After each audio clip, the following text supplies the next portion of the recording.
கொரோனாவிற்கான இரண்டாவது நிவாரண நிதித் தொகை 2000 மற்றும் 14 வகையான மளிகைப் பொருட்கள் அடங்கிய தொகுப்பினை விருத்தாச்சலத்தில் தொழிலாளர் நலன் மற்றும் திறன் மேம்பாட்டுத்துறை அமைச்சர் சி.வே. கணேசன் வழங்கினார்.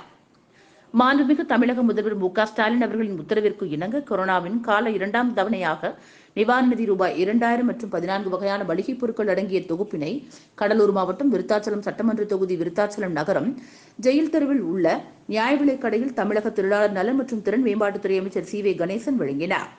இந்நிகழ்வில் வட்ட வழங்கல் அலுவலர் மற்றும் திமுக நகர கழக செயலாளர் தண்டபாணி உள்ளிட்ட கழகத்தின் மூத்த முன்னோடிகள் பலர் கலந்து கொண்டனர்.